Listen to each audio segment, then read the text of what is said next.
Bienvenidos a Pasado sin Vergüenza, donde no hay espacio ni para medias verdades ni para falsas narrativas. Demos un viaje por la historia de Colombia para ver nuestro pasado sin miedo y sin censura.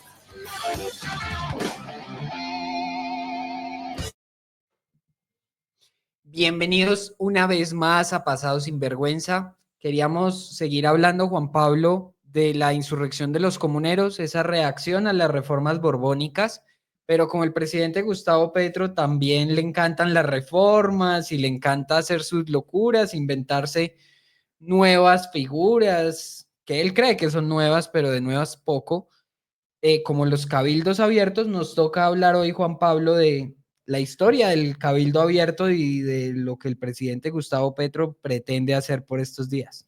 Así es, Nico, y es que después de que el Congreso de la República hundiera la consulta popular presentada por el gobierno de Gustavo Petro, esto para hacer algunos cambios en el sistema, digamos, lo laboral de nuestro país, pues el presidente en una de esas inspiraciones que tiene escribió un trino invitando a Colombia a que se reuniera en Cabildo Abierto, invitó a la Guardia Indígena, a la Guardia Campesina, a las juntas de acción comunal, a los grupos de jóvenes, en fin, invitó a la sociedad a que se reuniera en Cabildos Abiertos. Esto empezó en Bogotá, en la plaza del Consejo de la ciudad, y una asistencia más bien pobre, y luego lo llevó a Barranquilla, donde claro, la Con asistencia... recursos públicos, ¿no? Sí, obvio, totalmente, porque, pues, es un acto de gobierno. Es que cuando hay fiambre en los eventos de gobierno, siempre llega gente. Ahí voy yo. En Barranquilla hubo mucha más gente, claro, pero llegaron buses repletos de gente de otros lados, pagados con su plata y con la mía. La de todos los que nos oyen. Les dieron fiambre, sí, dijiste tú, refrigerio también a las personas que estaban allí, que la mayoría de ellas se fueron, porque el presidente les dijo, llegó a tal hora y los dejó esperando todo el día. Como suele hacer el No presidente sabemos si Gustavo por Petro. estar de fiesta, por estar por ahí haciendo una que otra cosita, o porque estaba Con las esperando a que amiguitas de Benedetti, que los las que que dice tanto que le miedo les asustan, ajá. tienen, ¿no? O si en realidad no llegó, fue porque estaba esperando que se llenara más la plaza, y en últimas lo que pasó fue que mucha gente, indio comido, indio ido. Entonces, pues esto pasó. A partir de allí, pues presentó un discurso hablando de un montón de cosas, como siempre. Llegó totalmente desorientado. De hecho, un militar es el que lo tiene que acomodar en tarima, porque primero se ubicó en otra parte, luego le dio la espalda al público. Entonces, ya por último, el militar termina ubicándolo cómo era que tenía que pararse para hablar. A partir de allí empezó con uno de esos discursos de siempre, hablando pues de los expresidentes, de los senadores de la costa. Dijo que él era una persona, como usted es una persona, yo soy otra persona, Que los niños Quique, el también son productor, es otro, personas. las señoras son otras personas, también lo dijo el presidente. Y cuando terminó, bueno, y pasó todo esto, subió un trino desde arriba, mostrando a la gente que había ido, y puso: despertaron al gigante dormido, iré hasta donde el pueblo diga. Esto en resumen de lo que ha sido el cabildo abierto convocado por el presidente de la República. Bueno, Juan Pablo, y nuestros oyentes y quienes nos ven en redes sociales estarán preguntando qué es un cabildo abierto. Y hay que decirles a todos que el cabildo abierto, primero, hoy es un mecanismo de participación que tiene alcance solo distrital, municipal, departamental. No está hecho para tomar decisiones de alcance nacional como las que pretende imponer Gustavo Petro. No está hecho tampoco para proponer asambleas constituyentes, como también parece ser la intención detrás de todo. Está hecho es para tomar decisiones en las ciudades y en los departamentos, nada más. Pero Juan Pablo, se rescata el mecanismo de participación ciudadana y quizás el presidente le está dando un aire de romanticismo porque se usó en tiempos de la independencia, Claro. pero Juan Pablo es una institución del mal llamado derecho colonial. De hecho, Nico, yo recuerdo que uno en el colegio le decían que cuando pasó todo lo del florero de Llorente y demás, la gente salió de la casa, de la tienda de Llorente, gritando cabildo abierto. Exacto, Juan Pablo, ya vamos a llegar ahí por el final del programa, pero hablemos un poco, Juan Pablo, de cuál es el origen de la figura del cabildo abierto, y es que existía en el derecho indiano, el derecho que se aplicaba en las Indias, una figura para reunir a los vecinos de una ciudad en caso de emergencias.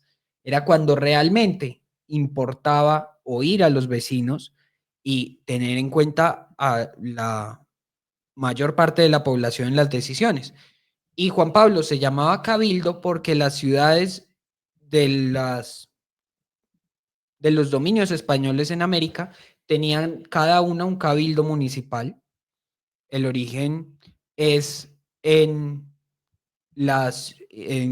origen es medieval, es de instituciones medievales, pero acá se reflejó en las leyes de Indias, y es que de alguna manera se nombraban regidores para que escucharan, para que asistieran al cabildo, y eran como nuestros actuales consejos municipales, y se buscaba que fuera siempre de alguna manera los mejores vecinos, al principio españoles peninsulares que se asentaron en las ciudades, pero luego se abrió y los criollos tenían una participación muy importante en los cabildos, mucho más que en las reales audiencias, que tenían un número de oidores muy pequeño.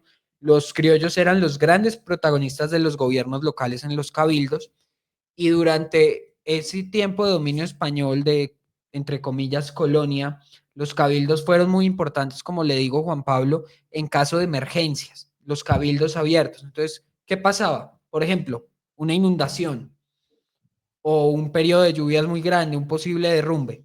Se llamaba a todos los vecinos a reunirse en el cabildo, en el edificio donde se reunía el cabildo, los regidores, y lo que hacían era departir y de alguna manera debatir qué medidas iban a tomar. Y podían tomar medidas como aceptar o acordar donativos, es decir, vamos a poner todos para solucionar esta vaina, vamos a adoptar medidas porque, por ejemplo, nos están atacando una tribu de indios hostiles vecina. De pronto, llegó una peste, hay epidemia de viruela, por ejemplo, y acá no hay médico. Tenemos que buscar un médico. Ese era el tipo de decisiones Que se tomaban en importantes el que se cabildo. tomaban en los cabildos, o se reunía también el cabildo a veces para escuchar una cédula real, las órdenes del rey que el rey estaba dando. En ese, ¿se acuerda, Juan Pablo, que hablamos del gobierno dialógico de la Casa de Austria? Era Sí, sí, muy sí. importante lo que tenían que decir los cabildos cuando se leía una cédula real.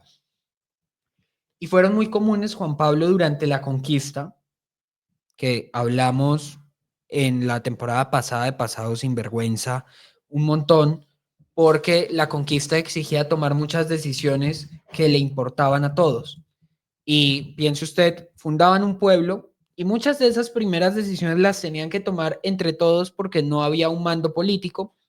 Pero Juan Pablo, conforme fue avanzando la colonia y llegaron las reformas de la Casa de Austria, terminaron por burocratizar los cabildos, dejaron los cabildos a un lado, entonces reemplazaron a los regidores con alcaldes, reemplazaron a los regidores de los cabildos con intendentes, que era una figura mucho más centralizada, que le respondía más al poder central, y los cabildos fueron quedando en el olvido hasta que Juan Pablo llegó la mayor emergencia que ha atravesado el Imperio Español, que es la invasión napoleónica de la península ibérica.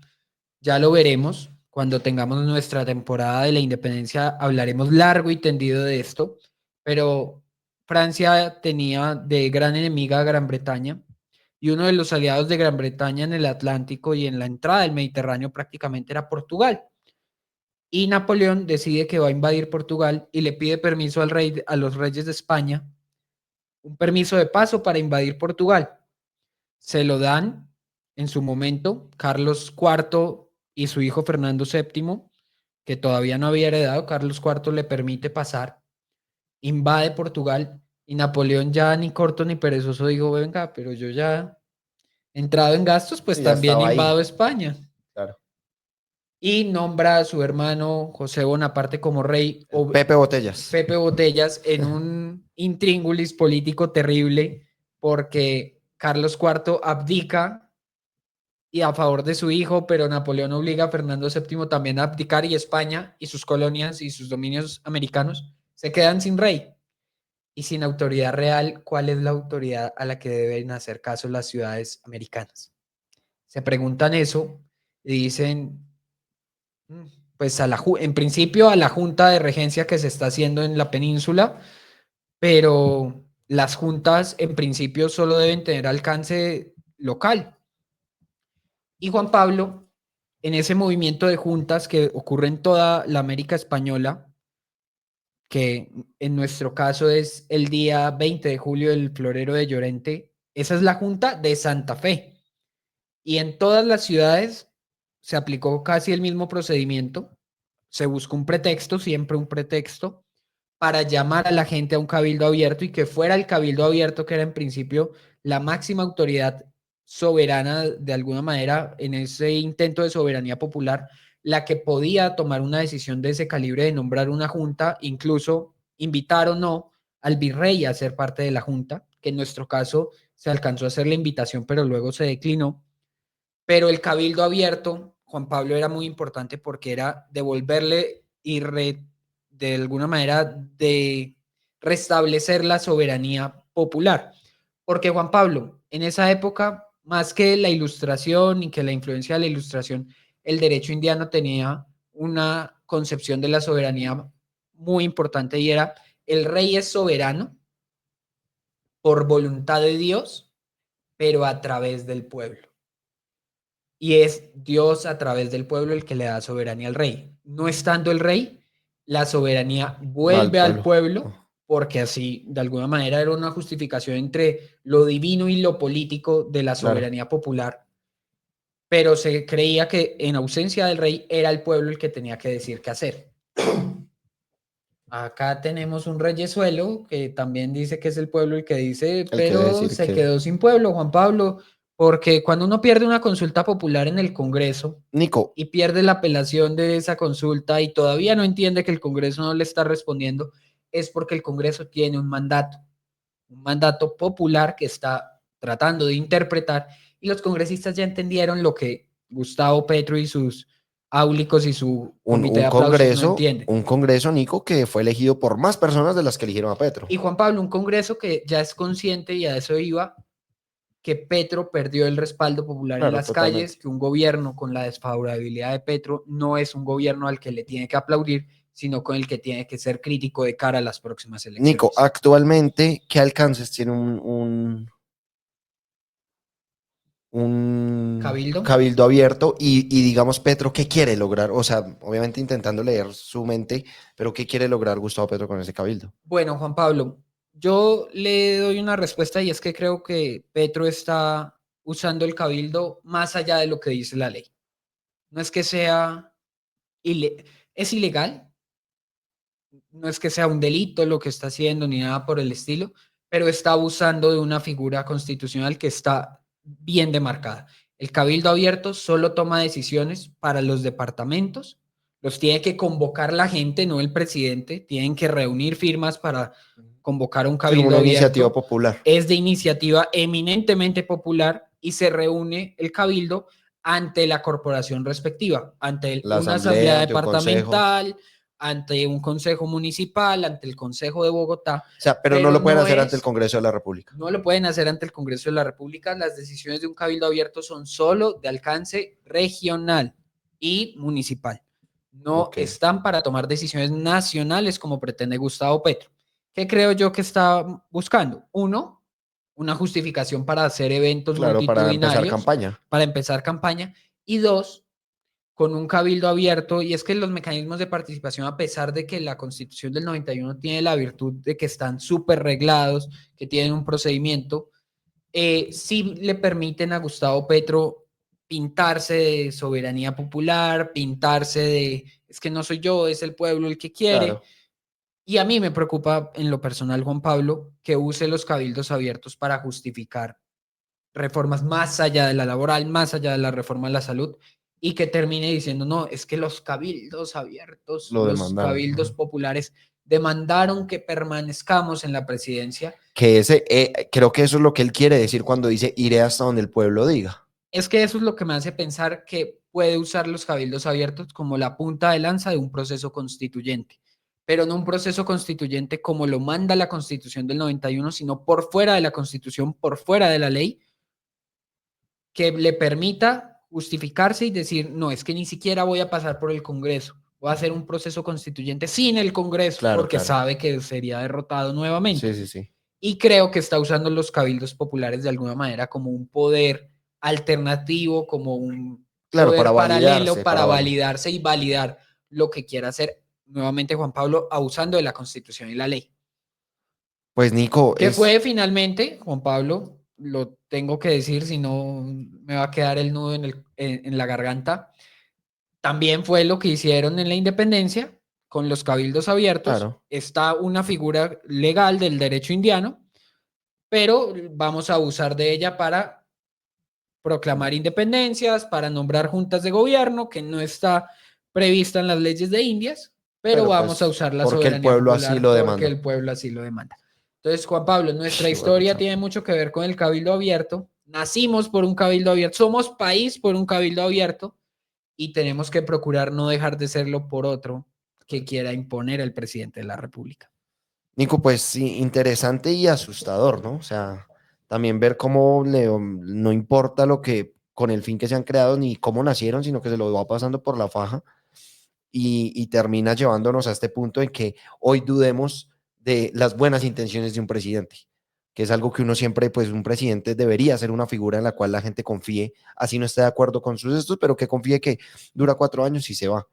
Desde que llegó Petro hemos tenido esa zozobra y está usando esta figura justamente del cabildo abierto para lo que tú decías, para generar esa impresión de que tiene el apoyo del pueblo, que no es más allá de los mismos sindicatos de siempre y los mismos grupos de siempre que lo han apoyado. Entonces queda uno como en la duda y con la zozobra, ¿no? Con la zozobra de qué viene para el país. Ahorita es este invento, pero capaz si la gente se le cansa y deja de salir, se inventará otra cosa. Y así hasta el 7 de agosto, si es que no se queda. Pues Juan Pablo, ojalá no, ojalá los cabildos abiertos demuestren, y es que eso es lo que, perdón divagar un poco, pero eso es lo que molesta de que use una figura como el cabildo abierto, porque no está yendo toda la gente a los eventos de Gustavo Petro, no está representado el pueblo barranquillero, por ejemplo, en los que fueron al evento de Sí, no, esta total. semana, no está representado el pueblo bogotano en los que pocos que estuvieron en la Plaza del Consejo. Y el cabildo abierto tiene que ser para leer la verdadera voluntad Del pueblo. popular. No es para leer la voluntad de los sindicatos, de los contratistas, no es para leer la voluntad de los que todavía, de los pocos que todavía le creen al gobierno, sino para, se supone, escuchar De a todos. 50 millones. Y Que eso represente a los no 50 está millones de pasando. ¿Y sabe, colombianos. Juan Pablo, cuál es la mejor forma de leer lo que quieren esos 50 millones de colombianos? O los que puedan votar el Las censo elecciones del electoral. 26. Las elecciones del 2026, tanto las de Congreso, que Como, marcan un rumbo, como las elecciones así es. presidenciales de mayo del año entrante. A un año, estamos a un año de A un saber año casi que el exacto. petrismo va a dejar el poder el próximo 7 de agosto de 2026. Que así sea. Y tenemos que tener los ojos puestos en eso. Y desde acá de Pasado Sinvergüenza, cada vez que el presidente salga con alguna locura relacionada con la historia de Colombia, vamos a estar aquí para Para responderle. desmentirlo. Muchísimas gracias a todos y que tengan una feliz semana. Chao, chao.